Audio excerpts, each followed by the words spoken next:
Yo, what's up guys? Welcome to another reaction video. Today we're going to be reacting to the game that the NFL wants you to forget. So I'm guessing it's bad things that happen in the game or with the fans or just general stuff like that. Yeah, I'm interested to see what it's like. But this wasn't even a suggestion. I just saw this in YouTube's suggested videos. So I guess it was a suggestion, but not a suggestion from the comments. But yeah, I just thought this seemed quite intriguing. Well, of course, any other suggestions, comment down below. I'm doing a few reactions today, so there should be some up in the next few days. And yeah, let's get into it. Also, the support lately has been crazy. So yeah, any other new subscribers would be really appreciated. But even not, just thanks for the support. This video is brought to you by Squarespace. Whether you need a domain, website, or online store, make it with Squarespace. And it's getting ugly 18 here years in ago. Cleveland. The fans got to stop throwing crap. We just saw a guy get hit in the head and he's down. Oh, split his shit. head wide open. The fans have got Look to how- control themselves. There's People are loads. getting hurt. Thing is, in soccer, football soccer, you get occasional people like fans throwing stuff on the field, but you never get anything like. December 16th, 2001 marks a I'm day guessing that the this NFL is 18 years ago, so I'm guessing back then, for any sports, I just guess over time fans of sport just wants you to evolved. forget. It was It's a not as bad complete now, and I utter assume. catastrophe. A day where NFL officiating was a total disaster and showed how scary and disgraceful Oh, an shit. angry mass of sports fans can be. But first, let me take you back a few years to really put this into context. Wow, what the fuck? What happened to those fans? Were they like, was it like lifetime bans? 'Cause they must have got some insane sentences. Coming up next on Sports Center, artwork. The Browns are indeed coming to Baltimore. The Browns make a run for Baltimore, leaving no joy behind in Cleveland. That's one thing I understand in American football. That's the one thing I don't really agree with. How you can sort of change where the teams play. I just find that a bit weird. Maybe it's just part of the culture. Maybe I need to know more about it to actually understand it. But like, say you have a team in Cleveland, I feel like that team should always be in that city and not be moved. I don't know. But that's my opinion. 1995, Cleveland Browns Maybe there's a owner reason Art actually Modell behind had it. become public enemy #1. After he decided to move the Browns to Baltimore after that season, to say that Browns fans were upset would be a massive understatement. The NFL was created in Canton, Ohio, which is now home to the Pro Football Hall of Fame. That's only an hour away from Cleveland. Taking away the Browns would be like if the MLB allowed the Yankees to be relocated. Fans begged and pleaded for the NFL to give their franchise back, and after 3 seasons without a football team, Cleveland got their wish. Only 1 season after they got them back, their former team had already won a Super Bowl. After their first 2 seasons ended in disappointing fashion, they had finally gained some momentum in 2001. Throughout the first 12 games, the Browns had fought to a respectable 6-6 record. Matched up at home versus the Jacksonville Jaguars, this When it says 6-6, is that 6 wins and 6 losses? I'm guessing. was a must-win if the Browns wanted a shot at the playoffs. White lines up as the single setback. With a minute left, the Browns down by 5. They need to score a touchdown. But more importantly, they have to get a first down now. It's 4th and 2. If they don't convert here, it's the ball game. Pumping, looks backside underneath. And it's caught Morgan with the catch. Oh, so they're 10 yards away. And he did a tremendous job to hang on to the football. Gets the first down, clock still running. Now just spike the ball. Don't even waste the play.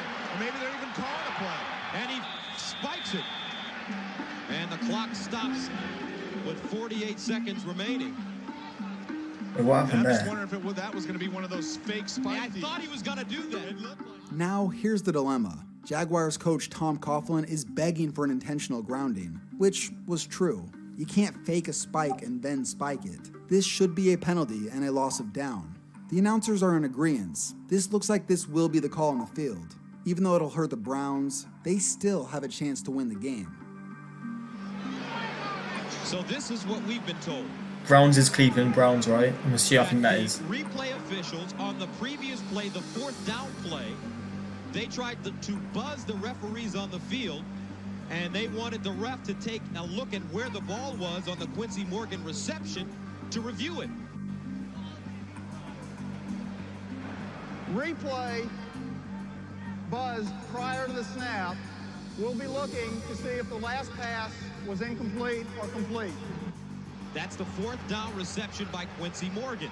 Whoa, wait, that's not how replay works. Everybody knows that you are not allowed to replay something that happened 2 plays ago. That's one of the most basic rules of the entire replay system. Time was now going by. Was this like a scandal then? Was this like a scandal that is like known in the sports? Because if they're saying the rule books are being broken by the officials, surely something must have been done. There was no words from the refs. No one knew what was going on.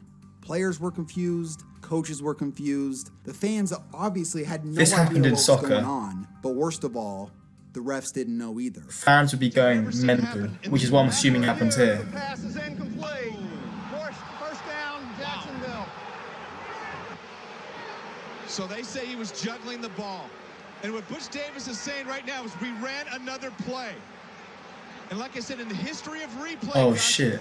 once another play has been run, I have never seen them go back and say, So he's manipulated the "We're rules. replaying another Okay, that would play." be This left everyone on the Browns sideline infuriating. pissed. But there was a much bigger problem that had begun taking place. Following the game, one of the side referees came out and said, quote, "It was scary to the extent that we didn't know if we were going to get hit by bottles or if the fans were going to charge the field." Eric Westmoreland, a member of the Jaguars team, was quoted saying, "They were throwing bottles from behind our bench, so we migrated towards the 50-yard line." With the mob mentality, this crowd of angry fans was capable of anything. One thing was for sure, those refs weren't getting off this field very easy. With no signs of this crowd slowing down, and the players, coaches, and refs just trying to stay as far away as possible, with time still left on the clock, out of desperation, That is nuts. this is what happened. And now they're going to call That is the end of the game. Unbelievable. Oh shit, he called the game off. That's going to make it 10 times worse. Seconds to go. Yeah, you got to take. I think this has been just a fiasco by the referees today. The fans have got to control themselves. People are getting hurt.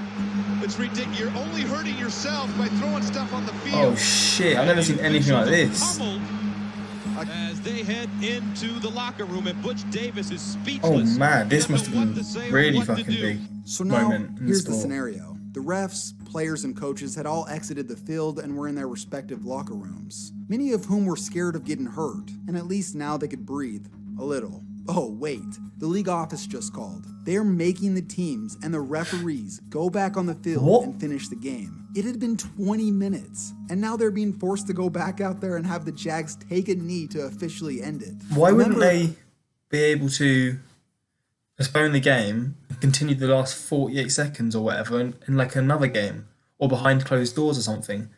That's quite weird, but I'm guessing this is a long The time. Browns years later said, quote, "Guys were undressed." Butch had already talked to the team. The Jaguars player from earlier was also quoted saying, "This was a big uproar because the coaches were like, hey, they're still throwing bottles. We don't want the players to go back out there." The league didn't care, clearly.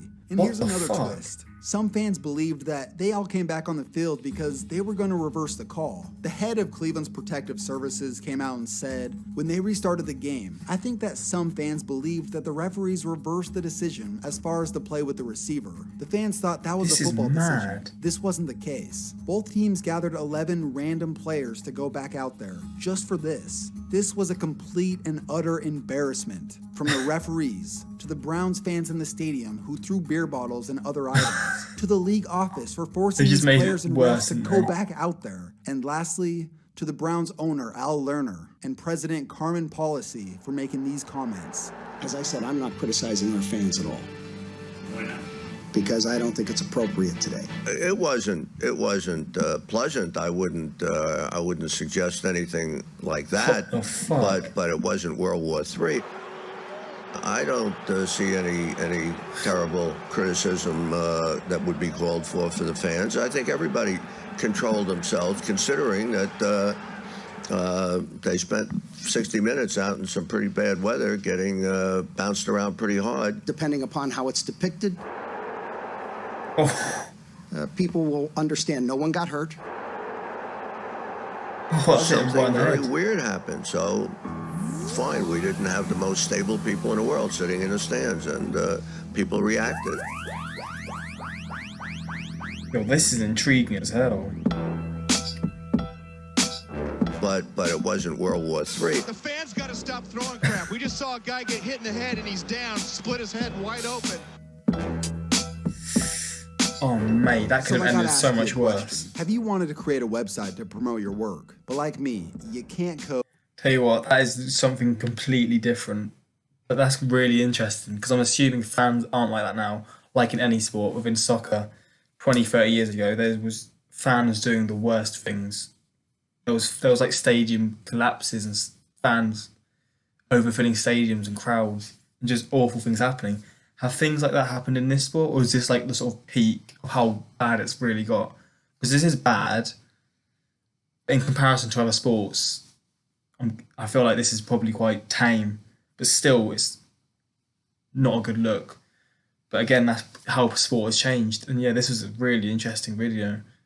Any other suggestions? Normal videos? Maybe some more like this would be cool to watch. Just comment down below what ones you'd want me to see. And yeah, hope you guys enjoyed. And peace.